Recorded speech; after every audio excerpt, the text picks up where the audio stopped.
जी friends, हमने previous videos में जो किडनी का सिस्टम था या फॉर्मेशन ऑफ यूरिन थी या फिजियोलॉजी ऑफ यूरिन वो हम स्टडी कर रहे थे। बुक हमारे पास थी रॉसन विल्सन की और ये हमारा टॉपिक जो था वो कंप्लीट हो चुका था। यहाँ तक हमने स्टडी कर ली थी। अब हम पेज नंबर 343 जो है रॉसन विल्सन की बुक का वो देखेंगे और इसमें कुछ टर्म्स हैं। हम आज की इस शॉर्ट वीडियो में हम उन टर्म्स को, किडनी की जो डिजीज़ ऑफ किडनी है उसमें कुछ टर्म्स यूज़ की गई हैं, तो हम उसकी स्टडी करेंगे और उसको समझेंगे एंड देन फिर हम जो है इस पेज की अलग से स्टडी करेंगे। ये वीडियो एनाटमी और फिजियोलॉजी के जो स्टूडेंट्स हैं MBBS या DHMS के या नर्सिंग स्टूडेंट्स हैं उनके लिए हेल्पफुल होने वाली है, क्योंकि ये जो बुक है रॉसन विल्सन की ये इन्हीं फील्ड के लिए पढ़ाई जाती है। तो फर्स्ट टर्म है हमारे पास ओलिगोयूरिया। क्योंकि हम किडनी का स्टडी कर रहे हैं टॉपिक, तो किडनी से रिलेटेड जितनी भी टाइप की डिजीज़ या प्रॉब्लम्स होंगी, कॉमनली जो प्रॉब्लम्स है किडनी की या डिसऑर्डर हैं, इस पेज में उसी को एक्सप्लेन किया गया है। यहाँ पे डिफरेंट टर्म्स आपको दिख रही हैं। तो फर्स्ट टर्म क्या है? ओलिगोयूरिया। ओलिगो का मतलब हमेशा क्या होता है मेडिकल टर्म में कि डिक्रीज़ होना। यूरिया यूरिन से निकला है, तो ओलिगोयूरिया यानी कि यूरिन का डिक्रीज़ हो जाना। तो urine output less than 400 ml per day. जो 24 आवर्स में यूरिन बनता है वो कितना बनता है? 1 to 1.5 लीटर, यानी कि 1 से 1.5 लीटर जो है हमारी किडनी यूरिन को बॉडी से पास आउट करती है। और अगर ये 1.5 लीटर यानी कि 1500 ml से कम हो जाए, 1000 ml तक भी ठीक है, बट अगर ये 400 ml से, और ये कब होता है? डिफरेंट टाइप की किडनी डिजीज़ में होता है। बहुत सारी ये जो कंडीशन है ये बीमारी नहीं है, ये सारे सिम्टम्स हैं जो डिफरेंट बीमारियों को रिवील कर रहे होते हैं। तो अगर किसी पर्सन का जब यूरिन दिया करवाया जाए और उसका जो यूरिन आउटपुट है 400 ml पर डे, 24 आवर में 400 ml से भी कम उसका यूरिन पास आउट होगा, तो उसको क्या कंडीशन है? ओलिगोयूरिया की। बट ये सिम्टम है, ये बीमारी को रिवील करता है। बीमारी का ये कोई सिम्टम है कि कोई बीमारी है बैक साइड पे, तो फिर उसके फर्दर जो टेस्ट होते हैं वो करवाए जाते हैं। सेकेंड टर्म है हेमेटोयूरिया। हेम का वर्ड जो है, हेम की जो टर्म है ये हमेशा ब्लड को रिवील करेगी। जो मेडिकल टर्मिनोलॉजीज़ हैं उसमें हेम का जो वर्ड है ब्लीडिंग को रिवील करेगा। यूरिया यानी कि यूरिन के अंदर ब्लड आना, presence of blood in the urine. अच्छा, इसका रीज़न क्या है? Leaky glomeruli allow red blood cells. अब इसको समझने के लिए हम क्या देखेंगे? जो ग्लोमेरुलस है उसका स्ट्रक्चर थोड़ा सा हम देख लेते हैं, रिवाइज कर लेते हैं कि ये नेफ्रॉन है किडनी का, और इसका जो फर्स्ट पार्ट है जो क्लोज एंड कहलाता है वो ग्लोमेरुलस के कंसिस्ट होता है।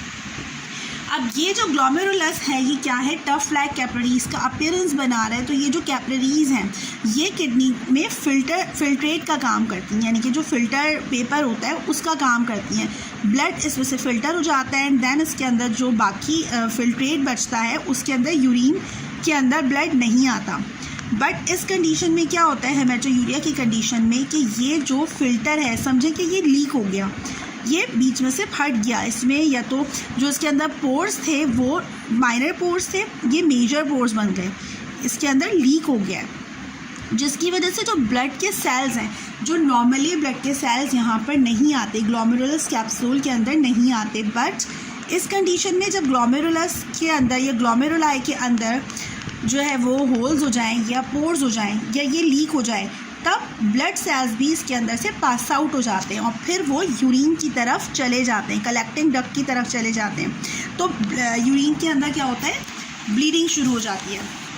तो ये भी डिफरेंट टाइप की किडनी डिजीज़ को रिवील कर रहा होता है। थर्ड टर्म है प्रोटीनोयूरिया। प्रोटीनोयूरिया क्या होता है? Presence of protein in the urine. जब यूरिन दिया कर आते हैं तो प्रोटीन मोस्टली यूरिन के अंदर प्रेजेंट नहीं होता। जो एक हेल्दी यूरिन है उसके अंदर प्रोटीन प्रेजेंट नहीं होता। This is abnormal and occur when leaky glomeruli allow plasma protein to skip into the filtrate. अच्छा, हेमेटोयूरिया के अंदर ब्लीडिंग होती है यूरिन के अंदर, और प्रोटीनोयूरिया के अंदर प्रोटीन के जो क्या कहते हैं उसको, सेल्स हैं, प्रोटीन सेल्स हैं या जो एंजाइम है प्रोटीन, उसके जो पार्टिकल्स हैं वो यूरिन में। इसका रीज़न क्या होता है? सेम होता है कि ग्लोमेरुलाई के अंदर जो है वो होल हो जाता है, या पोर्स तो ऑलरेडी उसके अंदर होते हैं, बट उसके अंदर से स्मॉल सेल्स जो होते हैं जिनका जो साइज़ में स्मॉल होते हैं वही गुजर सकते हैं। बट जब इसके अंदर होल हो जाएगा या ये लीक हो जाएगा तो इसके अंदर से जो लार्ज मॉलिक्यूल्स हैं वो भी गुजरने लगेंगे। तो प्रोटीन क्या है? एक लार्ज मॉलिक्यूल है, नॉर्मली यूरिन के अंदर नहीं अपीयर होता, बट अगर ग्लोमेरुलाई लीक हो जाए तो यूरिन के अंदर प्रोटीन आ सकता है और इस कंडीशन को प्रोटीनोयूरिया कहेंगे।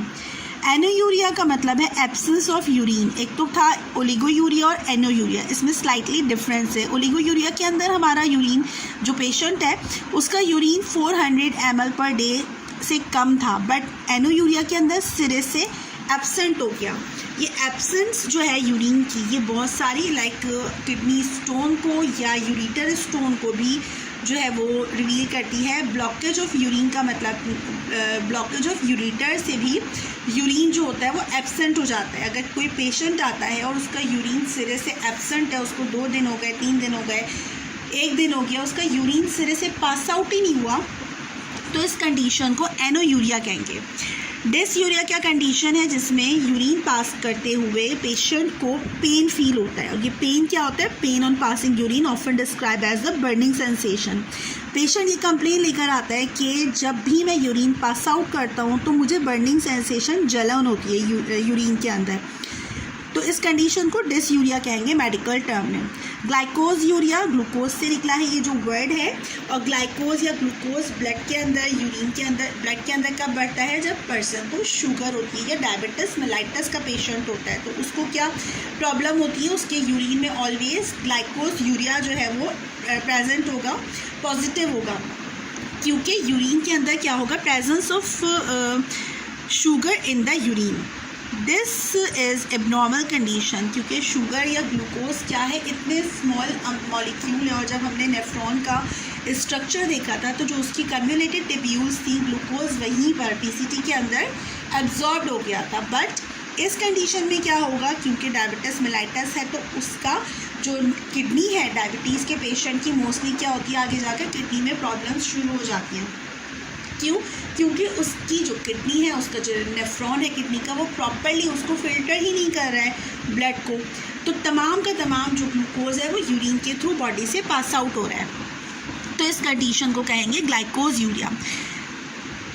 नेक्स्ट कंडीशन है कीटोनूरिया।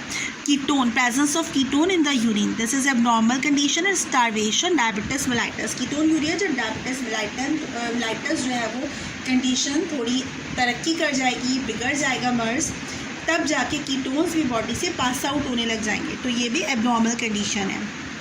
ग्लाइकोज यूरिया जो है इनिशियल कंडीशन है, या डायबिटिक पेशेंट को तो ये होगी, हर एक पेशेंट जो डायबिटिक पेशेंट होगा उसको ग्लाइकोज यूरिया का प्रॉब्लम होगा। बट कीटोन यूरिया जो है वो जब डायबिटीज़ बिगड़ जाए या डायबिटीज़ एबनॉर्मल हो जाए या संभल ना पाए या बीमारी अपनी एडवांस स्टेज में चली जाए, तो उस पेशेंट को कीटोनूरिया की कंडीशन हो सकती है।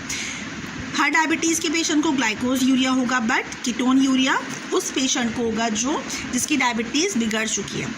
नॉक्टूरिया का मतलब है passing urine during the night. Simple इस टर्म को क्या कहेंगे? जब रात में यूरिन बहुत ज़्यादा जो है अर्ज हो तो उस कंडीशन को नॉक्टूरिया कहेंगे। पॉलीयूरिया क्या कंडीशन है? Passing urine unusually large amount of urine. Polyuria diabetes mellitus के पेशेंट को भी हो सकता है, और इसका रीज़न बहुत सारे होते हैं, बाकी भी जो बीमारियां होती हैं उस वजह से भी पॉलीयूरिया की, यानी कि पॉलीयूरिया एक ऐसी कंडीशन है जिसमें बहुत ज़्यादा अमाउंट में, लाइक 1 लीटर से 1.5 लीटर तक पर 24 आवर्स यूरिन पास आउट करती है बॉडी। बट अगर 2000 ml तक 2000 लीटर तक पास आउट कर रही है, 2500 इवन के 4000 लीटर तक के ब्लड यूरिन जो है वो पास आउट हो रहा है बॉडी से, तो ये बहुत एबनॉर्मल कंडीशन है। यूरिन अपना जो फंक्शन है वो प्रॉपर नहीं करी, बहुत एक्स्ट्रा लोड हो गया है किडनी के ऊपर, तो किडनी क्या करी है? अपना फंक्शन प्रॉपरली नहीं करी। इस कंडीशन को पॉलीयूरिया कहते हैं, जो मोस्टली डायबिटीज़ के पेशेंट में भी होता है, बट और भी बीमारियां हैं जिसमें ये कंडीशन हो सकती है। फ्रीक्वेंसी ऑफ मिक्सचुरेशन, यानी कि मिक्सचुरेशन का क्या प्रोसेस है कि यूरिन बनने का यूरिन तो बन गया नेफ्रॉन में किडनी के अंदर, लेकिन यूरिन को बॉडी से पास आउट करने का जो प्रोसेस है उसको मिक्चुरेशन कहते हैं। तो process of frequency of micturition का मतलब है बार बार अर्ज हो रही है कि यूरिन जो है वो पास आउट करें। तो अगर कोई पेशेंट है जिसको बार बार दिन में अर्ज हो रही है, टाइम बाई टाइम या हर थोड़ी देर में यूरिन पास आउट करने की अर्ज हो रही है, तो इस कंडीशन को कहेंगे frequency of micturition requiring to pass often.